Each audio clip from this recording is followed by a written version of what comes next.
Bonjour chers frères et sœurs, nous sommes rassemblés en ce soir pour célébrer le Seigneur, pour le magnifier à travers nos prières, à travers sa manifestation dans notre vie, à travers son miracle et sa grâce.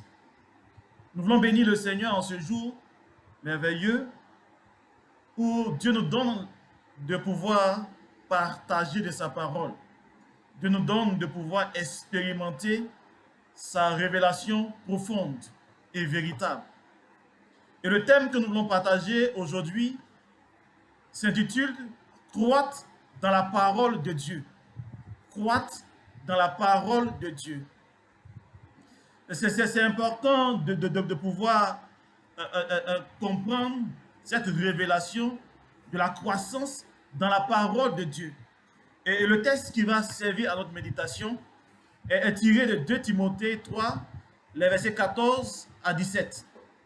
La Bible dit, toi, demeure dans les choses que tu as apprises et reconnues certaines, sachant de qui tu les as apprises.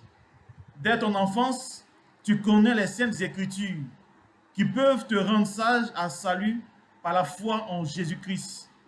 Toute écriture est inspirée de Dieu et utile pour enseigner, pour convaincre, pour corriger, pour instruire dans la justice, afin que l'homme de Dieu soit accompli et propre à toute bonne œuvre. La Bible dit en 2 Timothée 3 qu'il nous faut demeurer dans sa parole. Il nous faut habiter dans les demeures spirituelles de la parole de Dieu.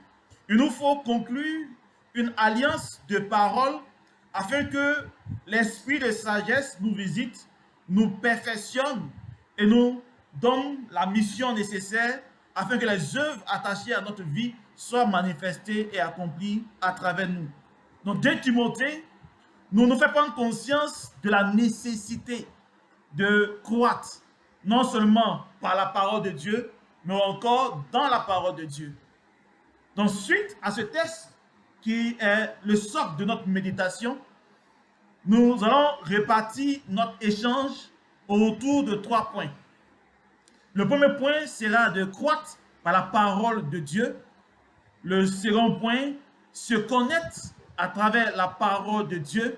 Et en troisième point, croître dans la parole de Dieu. Donc, il y a croître par la parole et il y a croître dans la parole de Dieu. C'est important de croître d'abord par la parole de Dieu. Parce que la parole de Dieu est une vérité implacable pour notre vie. La parole de Dieu peut se répartir en 3 types. Il y a la parole écrite de Dieu qui est la Bible. Il y a la parole proclamée de Dieu qui sont liées aux proclamations. Et il y a la parole vivante de Dieu qui est Jésus-Christ. Donc nous avons à nous connecter à la parole de Dieu. Nous avons nous connecter à la Bible. Nous avons à proclamer les promesses de la Bible dans notre vie. Nous avons à vivre et à expérimenter à travers la parole de Dieu la sainte rencontre avec Jésus-Christ de Nazareth. Donc, la parole de Dieu est une nécessité pour la vie des chrétiens. Donc, pour que nous puissions entrer pleinement dans cette expérimentation de la gloire de Dieu à travers sa parole, il nous faut conclure une alliance de parole avec Dieu. Il nous faut prendre la décision solennelle devant Dieu et devant les anges de croître par la parole de Dieu, de se nourrir de la parole de Dieu. Mais bien plus, puisque la Bible dit demeure dans la parole de Dieu, donc il nous faut prendre la décision de croître dans la parole de Dieu. Croître par la parole de Dieu. La parole de Dieu comme nourriture et croître dans la parole de Dieu parce que la parole de Dieu comme cheminement. Et cette conclusion d'alliance de la parole nous donnera d'expérimenter la nourriture qu'est la parole de Dieu.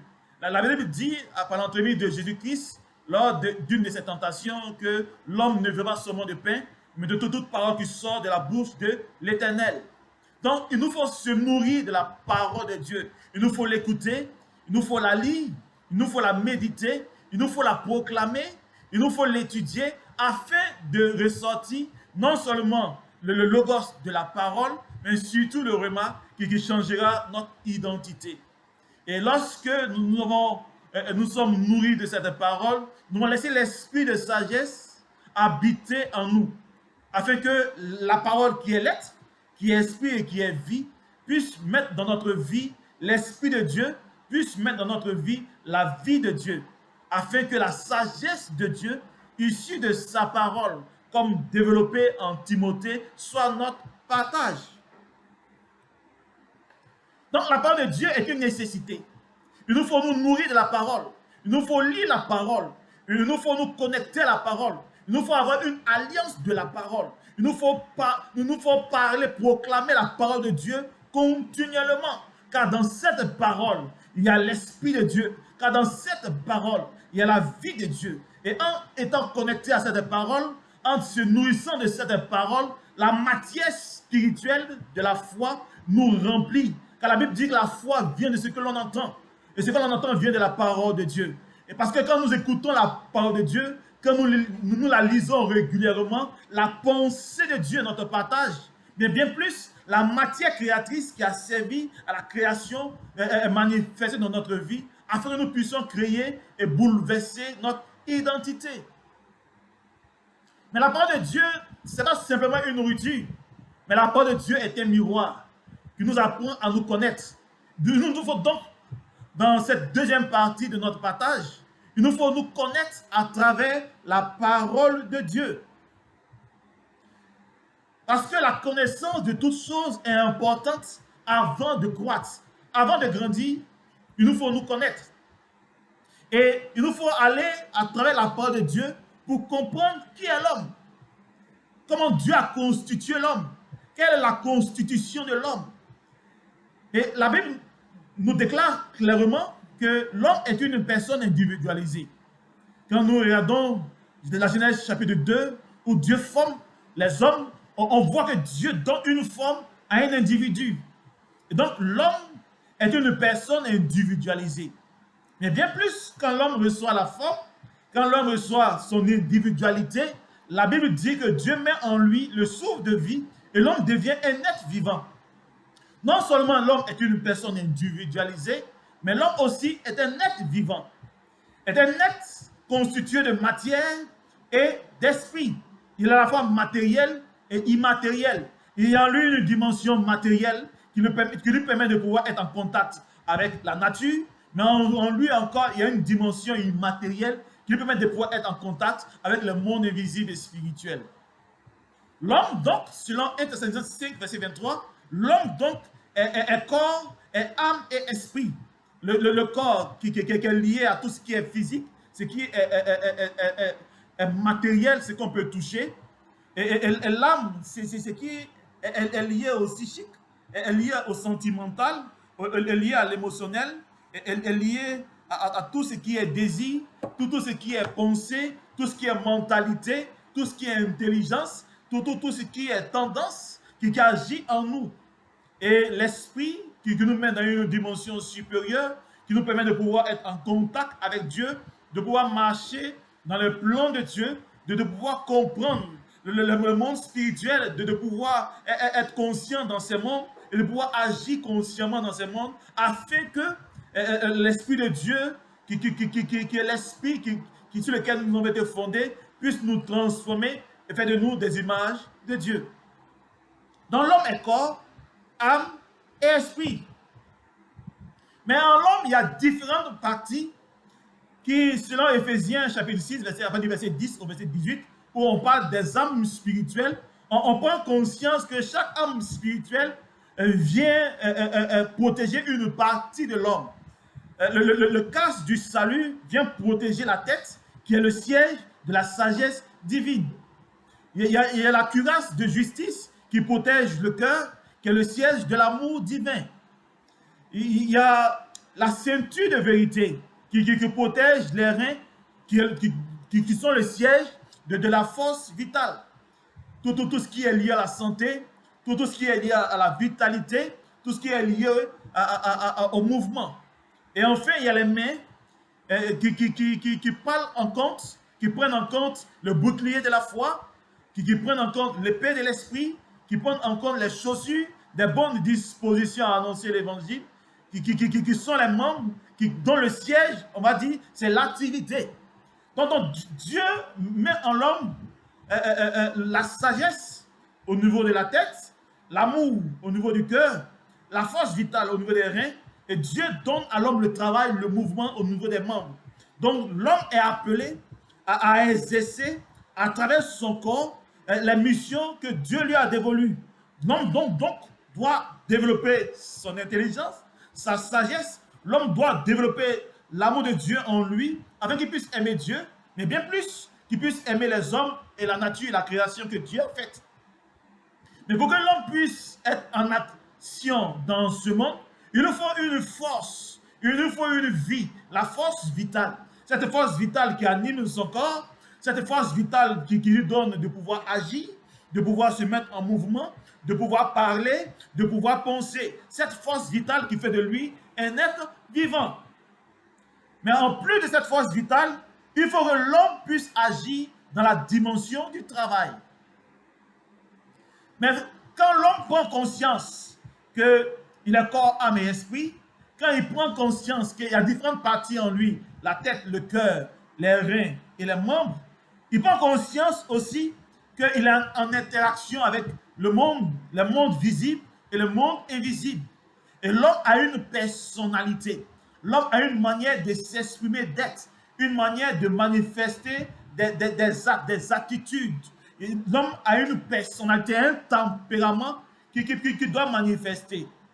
Et ce tempérament est développé dans 4 facettes qui sont révélées dans la parole de Dieu, notamment dans les 4 évangiles.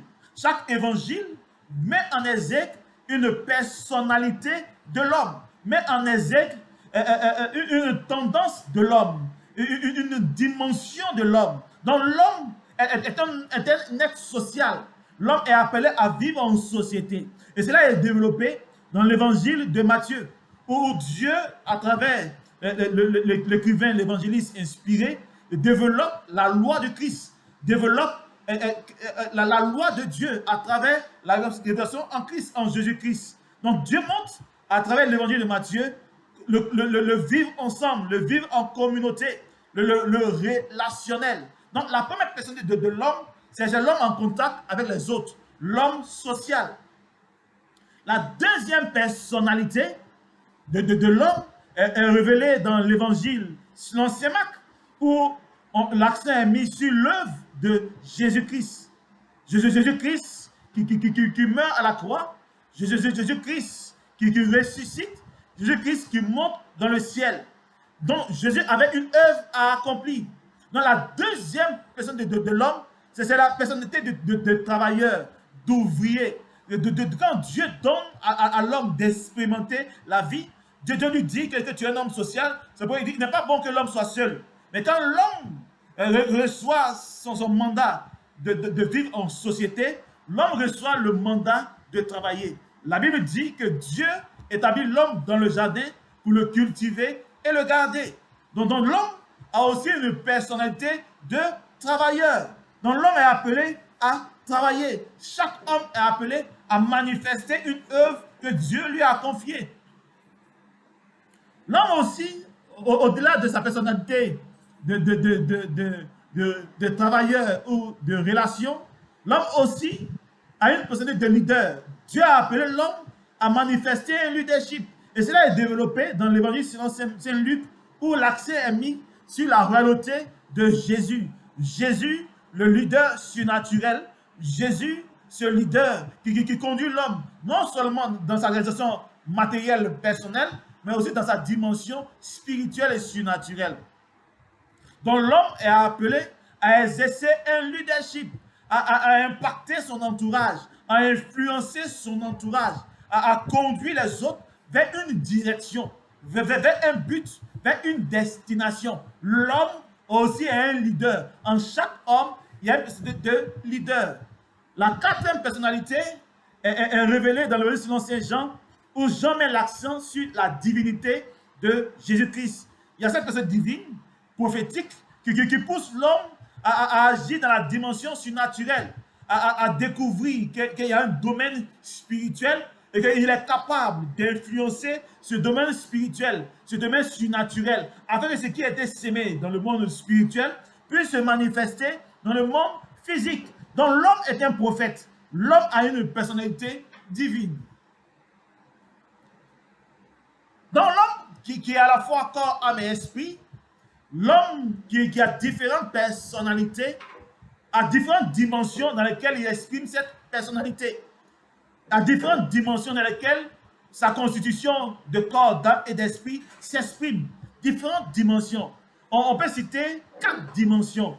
La première dimension, c'est la dimension spirituelle. Donc l'homme est un être spirituel. Et donc, dans cette dimension spirituelle, l'homme est appelé à expérimenter le vécu, l'expérience de la vie spirituelle, à recevoir la plénitude du Saint-Esprit, à expérimenter tout ce qui est transfiguration, tout ce qui est revêtement de puissance, tout ce qui est charisme, tout ce qui est don et vertu divine.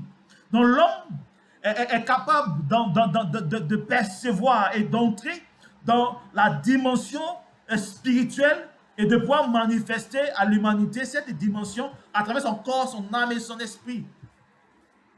L'homme aussi a une dimension intérieure, symbolisée par le cœur. Donc l'homme a une dimension où est manifesté les sentiments, les émotions, l'intelligence, la mentalité, la raison. Il y a une dimension de l'homme où l'homme est appelé à vivre une vie intérieure, une vie psychique, c'est cette vie intellectuelle, cette vie rationnelle, cette vie sentimentale, cette vie émotionnelle dans laquelle l'homme est appelé à vivre, mais dans la maîtrise et dans la transformation, afin que les sentiments de Dieu, les émotions de Dieu, l'intelligence de Dieu soient son partage. Donc l'homme est appelé à s'exprimer dans une dimension intérieure. L'homme aussi est appelé à s'exprimer dans une dimension physique, parce que l'homme est corps. Dans cette dimension, l'homme va se nourrir, l'homme va avoir une circulation sanguine, une physiologie, quelque chose qui va lui permettre de pouvoir vivre. L'homme va vivre dans cette dimension où il va avoir besoin du monde extérieur pour pouvoir vivre, où il va avoir besoin de la vie extérieure pour pouvoir vivre, où il va avoir besoin des éléments de la vie, de l'air, de la terre, de la mer, pour pouvoir vivre. L'homme est un homme physique, et en tant que tel a besoin du physique pour pouvoir s'épanouir. Mais en plus de cela, ou enfin, l'homme aussi est un homme extérieur. L'homme est appelé à pouvoir manifester en communauté dans ce monde, à manifester son accomplissement au niveau de sa famille, au niveau de l'école, au niveau de ses entreprises, de son entreprise, au niveau de son église, de sa communauté, au niveau du pays, de la nation. L'homme est appelé à exprimer un potentiel et à rentrer en contact avec les autres hommes qui sont dans son entourage. Amen. En troisième partie, après avoir parlé de croître par la parole et de se connaître par la parole, en troisième partie, il nous faut croître dans la parole. Pourquoi croître dans la parole? Parce que la parole est une demeure. La parole est une maison. Bien plus, la parole possède plusieurs maisons. Et ces différentes maisons donnent des bénédictions particulières. Croître dans la parole va commencer d'abord par comprendre quelles sont les différentes étapes de l'histoire biblique. Parce qu'à chaque étape de l'histoire, Dieu va libérer un dépôt de bénédiction. Donc l'homme doit pouvoir, à travers cette spiritualité biblique, rentrer en contact avec chaque bénédiction attachée à chaque époque de la Bible. On peut répartir les différentes époques de la Bible en 12 parties. La première époque, c'est l'époque des origines, où Dieu manifeste la création et la formation du jardin d'Éden. La deuxième époque, c'est l'époque de la chute, centrée sur le péché, centrée sur la chute de l'homme, centrée sur la chair, le monde, le diable et les démons. La troisième époque de l'histoire biblique est l'époque des patriarches. Genèse chapitre 12 jusqu'au chapitre 50. L'époque des patriarches où Dieu, à travers les visions de destinée, va éclairer un peuple qui va se choisir comme peuple de Dieu et va lui révéler quelles sont les promesses, quelles sont les bénédictions attachées à l'appartenance à Dieu en tant qu'enfant de Dieu, en tant que membre de la communauté de Dieu. La quatrième époque concerne l'époque de l'Égypte, où le peuple de Dieu vit en esclavage. Ce peuple qui a eu la vision, la première expérience qu'il fait après la vision, c'est un temps d'esclavage.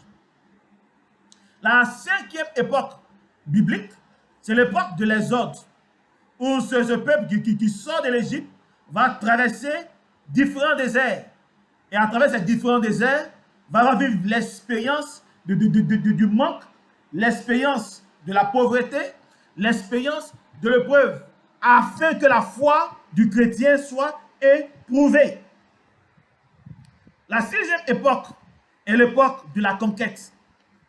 Dans cette époque, l'homme, à travers Josué et les juges, le peuple de Dieu, à travers Josué et les juges, va aller à la conquête de Canaan. À la septième époque, l'époque de la royauté, David et les autres rois vont établir les fondations d'un royaume terrestre, d'un royaume conduit par Dieu, voulu par Dieu, inspiré par Dieu, le royaume uni, le royaume d'Israël et le royaume de Juda. La huitième époque, face au manquement des membres du royaume, il y aura l'époque des colonisations, où le peuple de Dieu sera sous la domination de la Syrie, de Babylone, des Perses, de la Grèce et de la Rome, où il y aura un échange culturel avec ces différents peuples afin d'enrichir le peuple de Dieu. La neuvième époque, l'époque messianique, c'est l'époque où se révèlent Marie et Jésus-Christ de Nazareth pour le salut des hommes. La dixième époque est l'époque de l'Église, où l'Église, à travers l'Église de Jérusalem avec Saint-Pierre, l'Église d'Antioche avec Saint-Paul et l'Église de Patmos avec Saint-Jean, Dieu devait établir sa communauté de vie sur terre afin que cette communauté puisse déjà refléter, expérimenter sur terre le vécu dans le paradis céleste. La onzième époque, qui est d'ordre eschatologique, c'est l'époque de la cité des saints, où après une guerre cosmique entre Jésus-Christ et le diable, Dieu va établir les saints, la cité des saints, pour dominer le monde, pour diriger le monde. La douzième époque, c'est l'époque de la Jérusalem céleste, où après avoir vaincu définitivement le diable lors de la troisième et de la quatrième guerre cosmique, la Bible dit que la fin du monde sera manifestée, le jugement ensuite, et le paradis sera le partage de ceux qui auront tenu jusqu'au bout.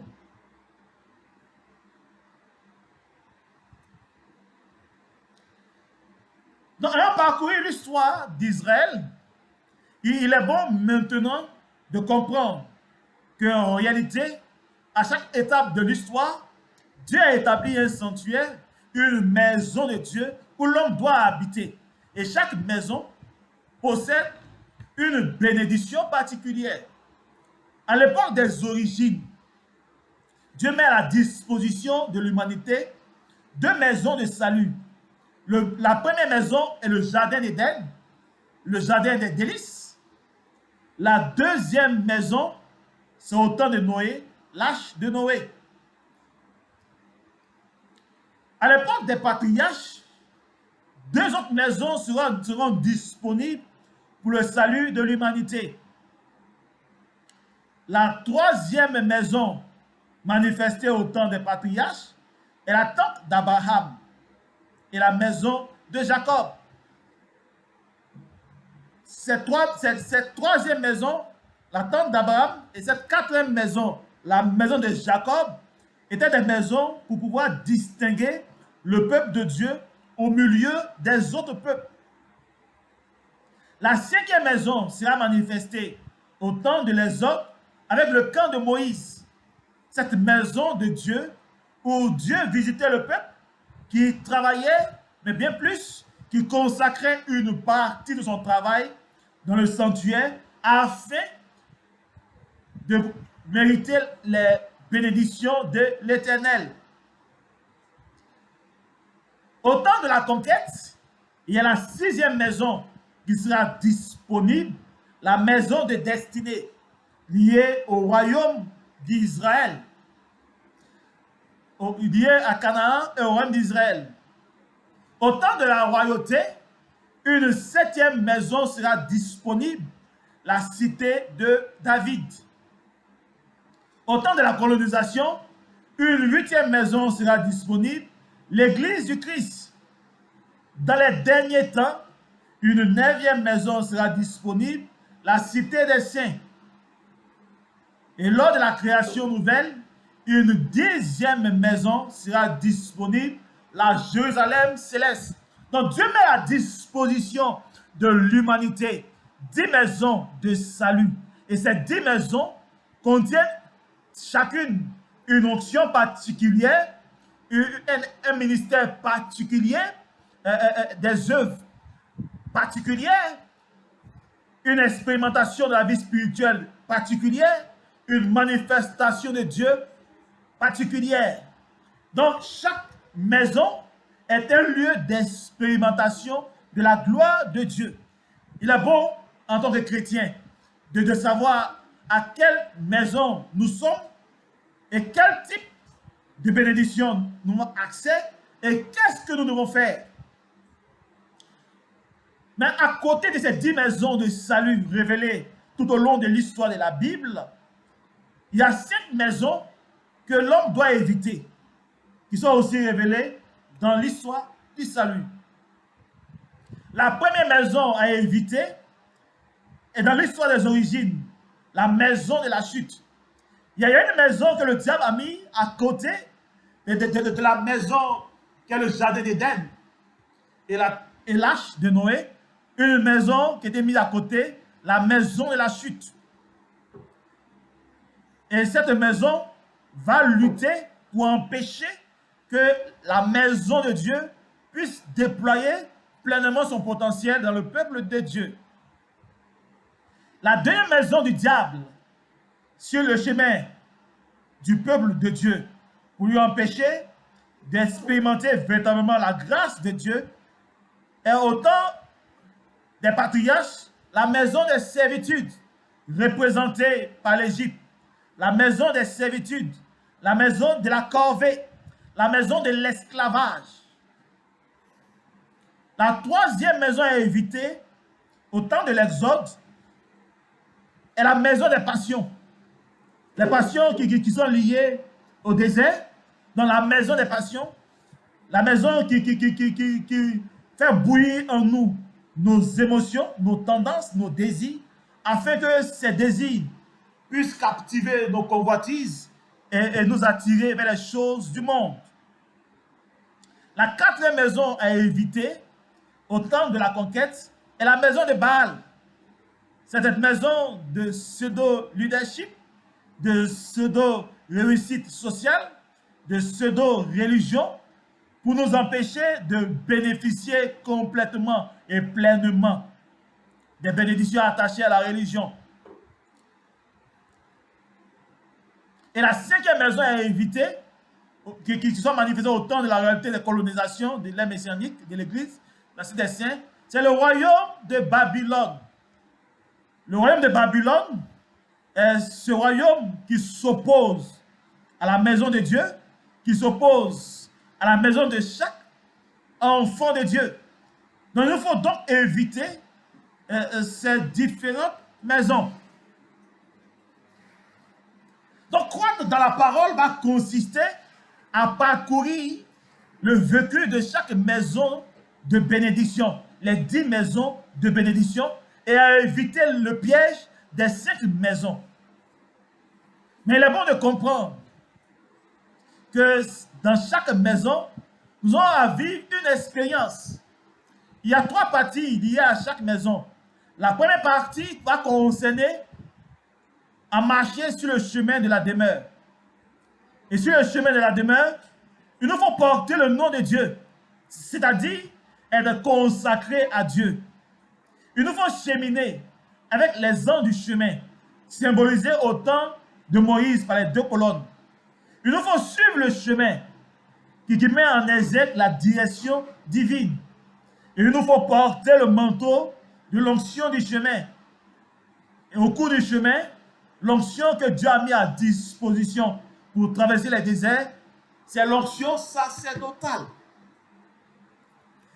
Quand on a traversé les déserts et que nous sommes arrivés aux portes de la demeure, au niveau de la porte de la demeure, il nous faut d'abord porter le nom nouveau, nous consacrer davantage à Dieu. Il nous faut concilier les anges de la porte, qui sont les portiers de la demeure, qui doivent ouvrir la porte. Ils reconnaissent l'ouverture lorsque nous avons les clés qui ouvrent la porte. Et la principale clé qui ouvre la porte, c'est la nouvelle naissance. Il nous faut ouvrir les portes, symbole de la percée spirituelle et matérielle. Il nous faut acquérir l'onction attachée à la porte, l'onction prophétique, parler dans une dimension prophétique, afin de posséder les bénédictions de Dieu attachées à la demeure. Il nous faut aussi, une fois que les portes sont ouvertes, il nous faut entrer à l'intérieur de la demeure. Et cette fois-ci encore, porter le nom de la cité de Dieu, donc se consacrer encore davantage à Dieu. Il nous faut nous concilier les anges de la demeure, qui sont les trônes. Il nous faut posséder la demeure, donc nous positionner et acquérir le manteau de l'onction de la demeure, qui est l'onction royale.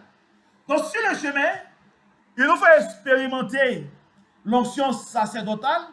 À la porte de la demeure, il nous faut exercer l'onction prophétique. Et à l'intérieur de la demeure, il nous faut exercer l'onction royale. Donc chaque étape, chaque maison biblique de Dieu, nous faut expérimenter le chemin, la porte et l'intérieur de la demeure. Donc ce thème d'aujourd'hui, qui est croître dans la parole, il nous faut croître dans chaque maison. Il nous faut entrer dans chaque maison.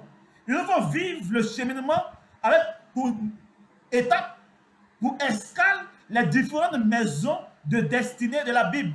Et quand nous allons parcourir ces 10 maisons de la Bible, nous allons grandir dans la parole. Nous allons expérimenter la parole. Nous aurons à former le Christ en nous. Non pas à se former simplement en Christ, mais à former le Christ en nous. C'est pourquoi, mon frère et ma soeur, toi qui m'écoutes, je veux que tu saches qu'en cette année, semaine par semaine, mois par mois, nous allons parcourir au cours de cette année l'expérience de chaque maison de destinée, afin de pénétrer la révélation attachée à chaque maison. La révélation attachée à janvier, la révélation attachée à février, à mars, avril, mai, juin, juillet, août, septembre, octobre, novembre, décembre. La révélation attachée à chaque époque de l'histoire de la Bible. Donc tout au long de cette année, nous avons parcouru ensemble, nous avons parcouru ces différentes maisons, découvrir la révélation attachée à chaque maison, afin de comprendre que la parole de Dieu est le socle de notre destinée. Non pas à marcher dans le flou, non pas à marcher dans le brouillard, mais nous sommes éclairés par la parole de Dieu. Car la parole de Dieu est une lampe sur notre sentier, est une lampe sur notre chemin, sur notre sentier. Mais afin que la grâce de Dieu soit manifestée, je veux qu'aujourd'hui tu puisses faire cette alliance avec Dieu, cette alliance de la parole. tu puisses comprendre que la parole a la capacité de te purifier, que la parole est une offrande que tu fais à l'Éternel, que la parole est capable de te consacrer, que la parole est capable de libérer un décret dans ta vie, que la parole est capable de changer ton histoire. Je veux que la parole de Dieu soit ton partage. Pas seulement se nourrir de la parole, mais grandir dans la parole, vivre dans la parole, car la parole est une véritable nourriture, car la parole est une véritable expérience de vie, car la parole est une expérimentation de la gloire de Dieu.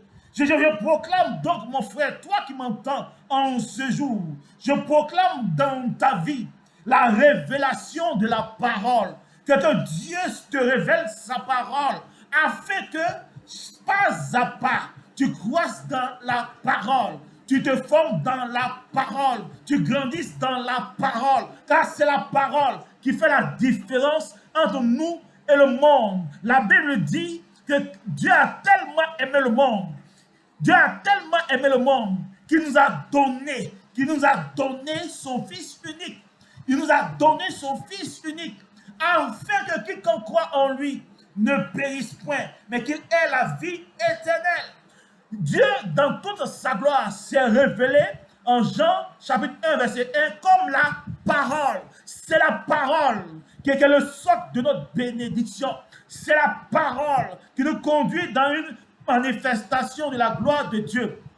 C'est la somme de paroles que tu reçois, que tu entends, que tu vois, qui détermine ta destinée. C'est la somme de paroles que tu entends, que tu reçois, qui détermine ta foi. C'est la somme de paroles qui change ton histoire. C'est la somme de paroles qui te donne la matière spirituelle pour façonner ton environnement. C'est la somme de paroles qui change la gloire de Dieu sur ta vie. C'est la somme de paroles. La Bible dit que Moïse entrait dans le lieu saint et il parlait avec Dieu. La parole de Dieu a transfiguré son visage. Je vais dire à quelqu'un que quand tu entends une parole de Dieu, ton visage brille. Quand tu entends une parole de Dieu, ton visage change. Quand tu entends une parole de Dieu, il y a 10 étapes à franchir pour posséder toutes les bénédictions, toutes les promesses de Dieu dans la Bible. Il y a 10 étapes. Avec moi cette année, nous allons cheminer dans ces 10 étapes, semaine par semaine, mois par mois, afin que la grâce de Dieu soit ton partage, afin que la puissance de Dieu soit ton partage. Alléluia, mon frère. Toi qui m'entends, toi qui as entendu ce message, que ce message bouleverse ta vie et te fait prendre la décision de te nourrir de la parole, de grandir dans la parole, de cheminer à travers les 10 maisons de destinée de la parole, afin que la gloire de Dieu soit manifestée en ta vie. Si tu es d'accord avec moi, que tu veux cheminer avec moi tout au long de cette année, afin de découvrir les mystères de Dieu attachés à la croissance dans la parole, tu peux faire cette prière avec moi. Seigneur mon Dieu, je te prie en ce matin, afin que ta grâce soit manifestée dans ma vie. Je crois en toi, je crois en ton nom, je crois que tu es mort sur la croix pour me sauver. Seigneur Jésus, ta mort sur la croix a changé l'histoire de l'humanité. Ce Dieu qui était inaccessible était accessible à notre vie. Et nous voulons, Seigneur notre Dieu, Seigneur, être remplis de ta parole.